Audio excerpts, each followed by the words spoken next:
Bismillahirrahmanirrahim. Assalamualaikum warahmatullahi wabarakatuh. Alhamdulillah wassalatu wassalamu ala Rasulillah wa ala alihi wa sahbihi ajma'in. Amma ba'd. Baik teman-teman sekalian, pada kesempatan kali ini insyaallah kita akan melanjutkan kembali pembahasan bedah tajwid juz amma, dan insyaallah di video kali ini kita akan memasuki pembahasan surat An-Nas ayat yang kedua. Nah, di video sebelumnya kita sudah membahas ayat yang pertama, dan insya Allah sekarang kita masuk ke ayat yang berikutnya, itu ayat yang kedua. Baik, saya bacakan terlebih dahulu surat ini ya, dari ta'awud. Kemudian saya juga baca ayat yang pertama dan saya baca ayat yang kedua ya. Silakan disimak. A'udzu billahi minasy syaithanir rajim. Bismillahirrahmanirrahim.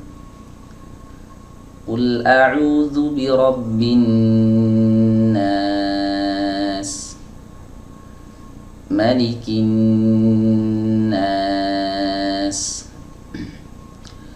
Baik, kita bahas dari huruf yang pertama ya teman-teman, huruf mim. Ya, huruf mim ini adalah huruf yang keluar dari dua bibir yang saling dipertemukan, ya, bibir atas dan bibir bawah. Ya, tentunya tidak boleh diiringi dengan tekanan yang kuat. Ya, kenapa? Karena huruf mim ini memiliki sifat bainiyah.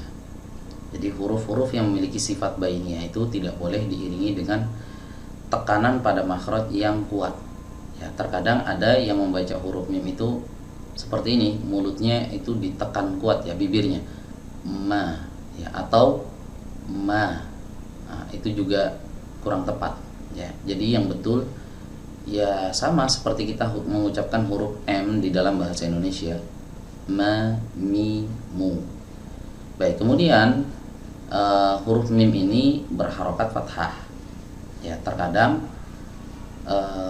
fathah yang ada di atas huruf mim ini dibaca dengan tebal ya oleh sebagian orang, dan ini adalah sebuah kesalahan.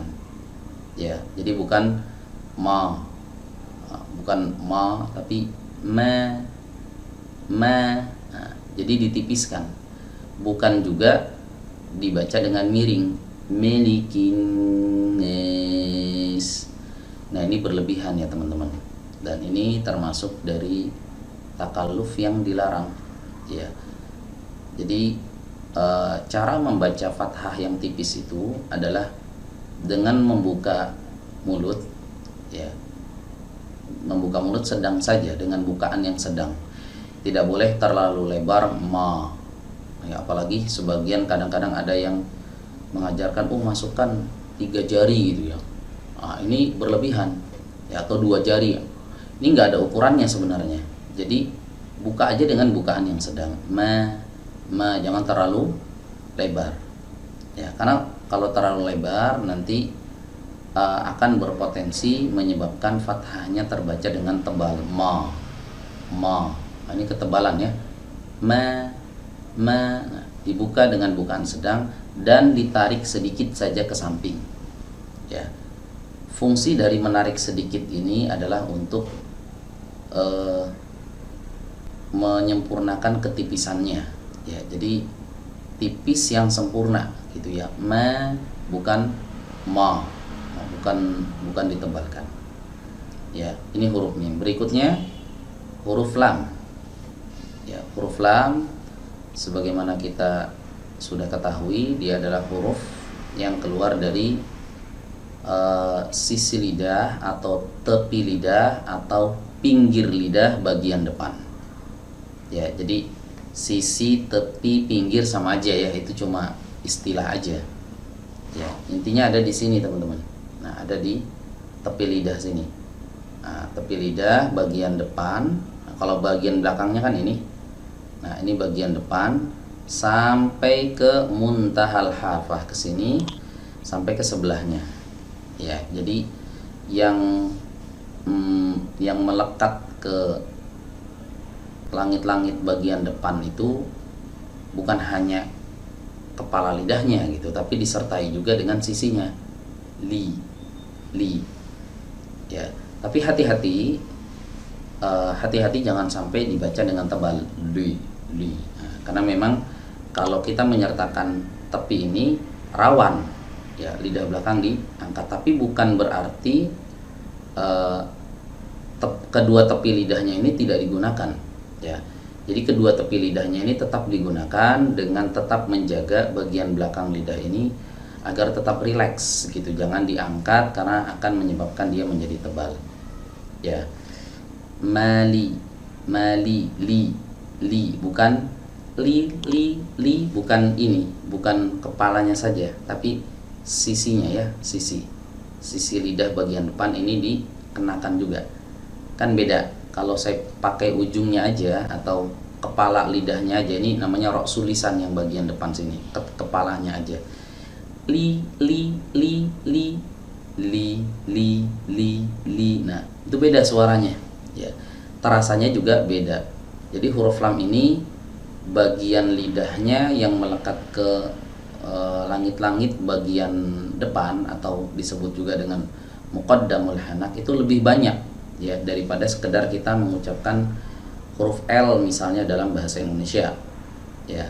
Jadi kalau L itu kan nggak ada aturannya gitu, dalam bahasa Indonesia mengucapkan huruf L itu mau ujungnya aja, mau tepinya disertakan, itu kan nggak masalah, ya. Al kan nggak masalah kalau dalam bahasa Indonesia, tapi dalam pelafalan Al-Quran hal tersebut bermasalah, ya. Perbedaan sedikit saja akan menyebabkan perubahan dalam apa istilahnya, ya, pelafalannya akan berbeda gitu, ya. Jadi yang benar mali bukan mali bukan kepala lidahnya saja. Oke, kemudian hati-hati harokat kasrah yang ada di bawah huruf lam ini harus dibaca sempurna, ya, harus dibaca sempurna, yaitu dengan cara menurunkan rahang bawah dan mengangkat sedikit saja lidah bagian tengah, sedikit saja diangkat. Mali, makhrajnya jangan lupa tepi lidahnya disertakan, mali. Nah, seperti itu. Kemudian huruf kaf. Nah, huruf kaf ini adalah huruf yang keluar, ya, dari pangkal lidah, ya, atau aqsal lisan, ya. Pangkal lidah itu ada di mana? Ada di sini, teman-teman. Ini kalau diumpamakan lidah saya di sini, ini di sini, ya. Nah, pangkal lidahnya ini bertemu dengan langit-langit yang keras dan lunak, ya. Jadi langit-langit ini ada dua bagian, ada yang keras, ada bagian yang lunak, ya. Ini kalau kita raba langit-langit yang ada di mulut kita ini, di atas ini, awalnya itu langit-langit ini terasa keras, ya. Ada tulang gitu, ya, ada rahang atasnya di sini. Kalau kita masukkan terus, ya, jari kita itu ke dalam terus, nanti lama-lama akan lembut, terasa lembut. Nah, itu yang disebut dengan langit-langit yang lunak. Nah, huruf kaf ini pangkal lidahnya ditempelkan, ya, harus menempel, ya, teman-teman, ya, ditempelkan dengan langit-langit yang keras dan lunak. Jadi pertemuan antara langit-langit yang keras dan langit-langit yang lunak, bagian yang keras, bagian yang lunaknya itu kan ada pertemuannya di situ. Nah, di pertemuannya itu ditempelkan pangkal lidahnya ini, ki, ya. Kemudian hati-hati saat mengucapkan huruf kaf, ya. Sebagian orang ada yang mengucapkan huruf kaf ini dengan mengucapkannya menggunakan sifat hams yang berlebihan.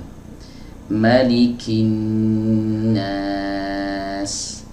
Ini kurang tepat, ya, teman-teman.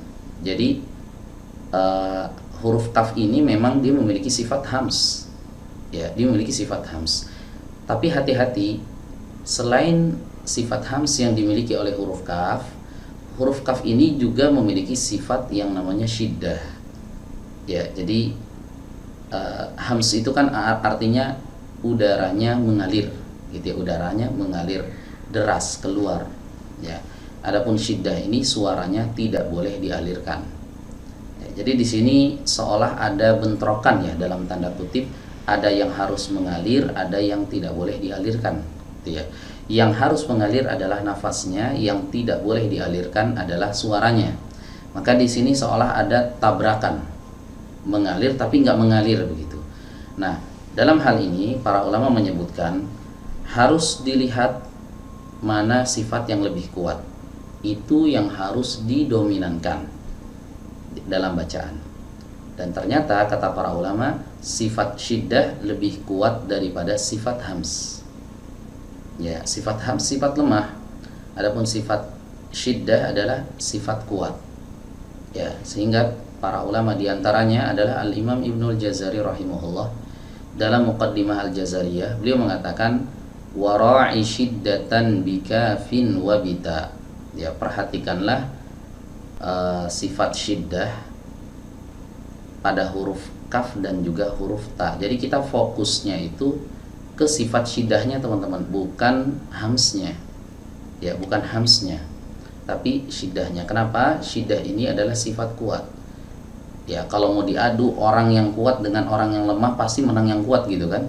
Nah, begitu juga sifat yang kuat dengan sifat yang lemah pasti akan lebih dominan sifat yang kuatnya. Maka tidak boleh kita ucapkan huruf kaf ini dengan dengan sifat hams yang berlebihan. Maliki, maliki. Nah, ini berlebihan. Maliki, malikin nas. Ya. Jadi bukan maliki, kakiku, salah. Kakiku. Nah, ini sudah tepat. Ya, jadi dia diucapkan seperti huruf K dalam bahasa Indonesia ya. Ya, kakak kalau pergi ke sekolah naik bus. Nah, gitu, naik. Nah, kalau dalam keadaan sukun, maka sifat syiddah dengan sifat hams ini diucapkan bergantian. Ya, syiddah duluan baru dia hams. Ak. Nah, ini hamsnya bisa dikeluarkan dengan banyak. Ya, ketika dia dalam keadaan sukun, karena tidak ada tabrakan dia di sana antara syiddah dengan hams. Syiddahnya sudah selesai. Ya, baru kemudian hamsnya. Ya, jadi bergantian antara syiddah dengan hams. Nah, itu dalam keadaan sukun. Adapun dalam keadaan berharokat, maka dia diucapkan bersamaan. Ya, hams dan juga syiddah. Tapi ingat, sifat syiddah harus lebih dominan dari sifat hams. Ya, jadi kalau misal kita ucapkan maliki, maliki, sedikit saja hamsnya itu sudah cukup. Ya, tidak perlu maliki, maliki. Nah, enggak boleh berlebihan. Ya, karena ini nanti akan menyalahi hukum gimana ya? Masa yang kuat dikalahkan dengan yang lemah gitu. Nah, ini enggak sesuai ya kan, secara logika juga enggak sesuai. Ya, jadi sifat yang kuat, sifat syiddah itu harus lebih dominan. Ya, hati-hati di sini teman-teman. Ini merupakan salah satu lahan yang sangat samar ya. Terkadang samar bagi sebagian orang. Ya, nggak boleh mengucapkan hams berlebihan. Baik, berikutnya di sini ada hamzah wasal.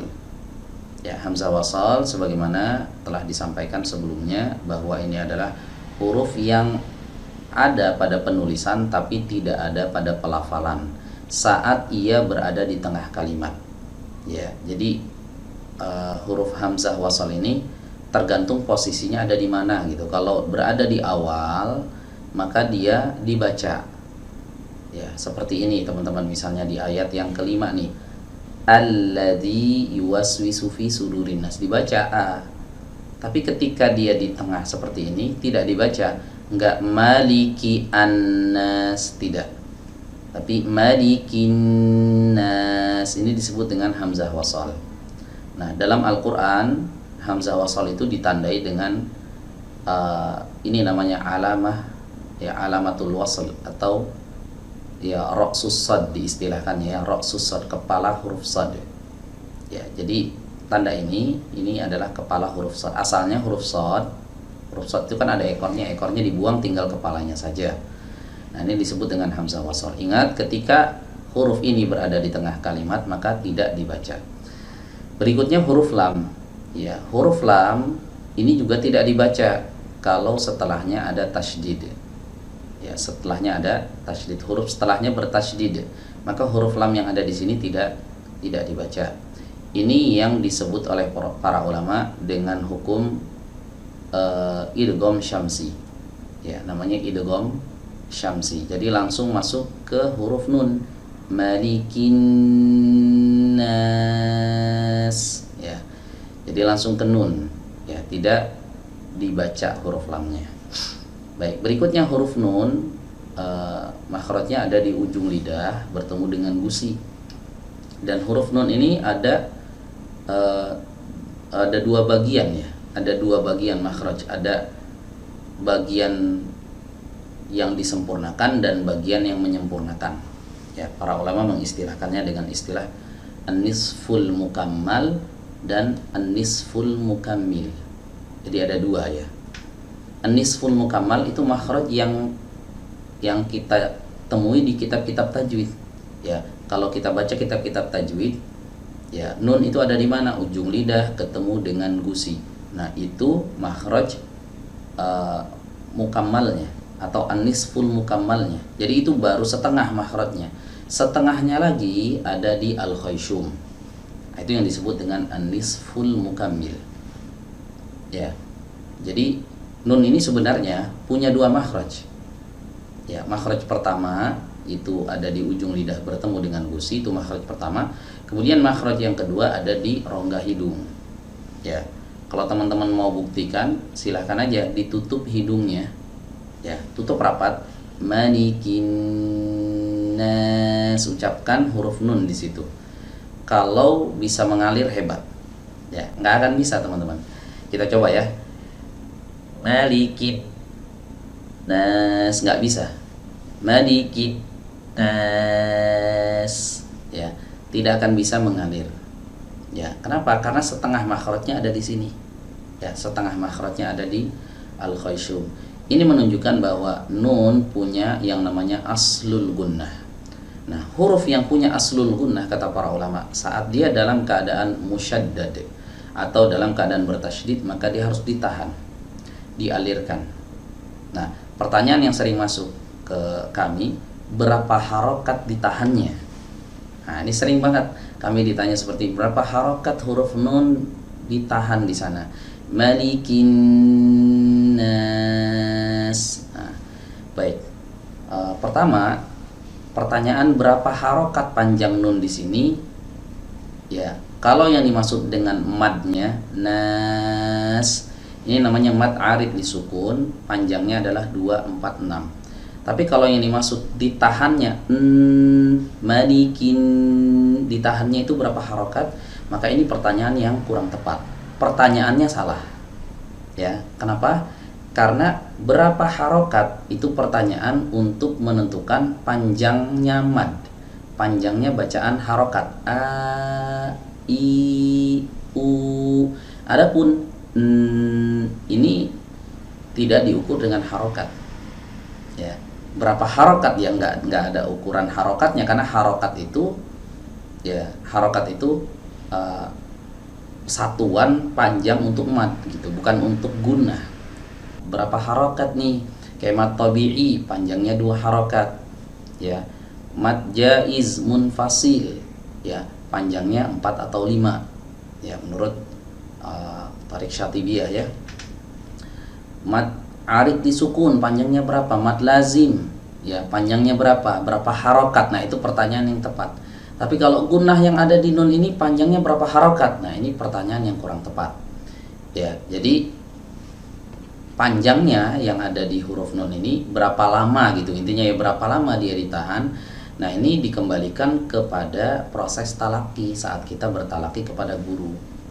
Ya, jadi kalau kata guru malikin nas kurang panjang gitu, ya udah panjangkan.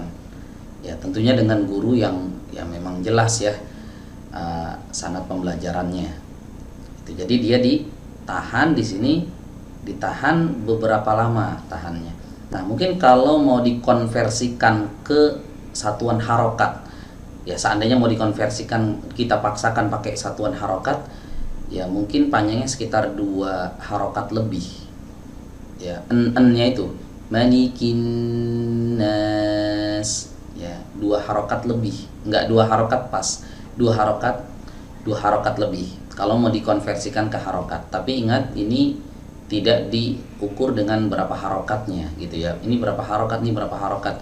Ini pertanyaan yang kurang pas. Nah, kalau nas, nah panjang, fathah yang ada di nun ini dipanjangkan berapa harokat. Nah, ini tepat. Ya, ini disebut dengan mad arid lisukun. Ya, panjangnya boleh 2, boleh 4, boleh 6. Ya, boleh 2, boleh 4, boleh 6. Ya.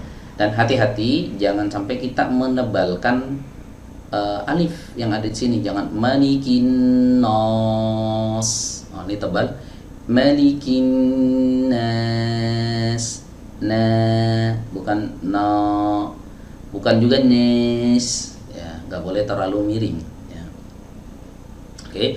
Berikutnya masuk ke huruf sin. Huruf sin ada di ujung lidah. Makhrajnya ini udah dibahas di video sebelumnya ya, saat membahas yang ini. Qul a'udzu birabbin nas. Di sini sama ya, sin. Masih ingat ya teman-teman, makhrajnya ada di mana huruf sin? Huruf sin makhrajnya ada di ujung lidah, bertemu dengan bagian bawah dinding dalam dari gigi seri bagian bawah. Ya, saya ulang lagi. Huruf sin keluarnya dari ujung lidah, bertemu dengan bagian bawah dinding dalam gigi seri bawah. Ya, ini gigi seri bawah, dinding dalamnya, itu dinding dalamnya itu ada bagian bawahnya. Nah, di situ ditempelkan ujung lidahnya.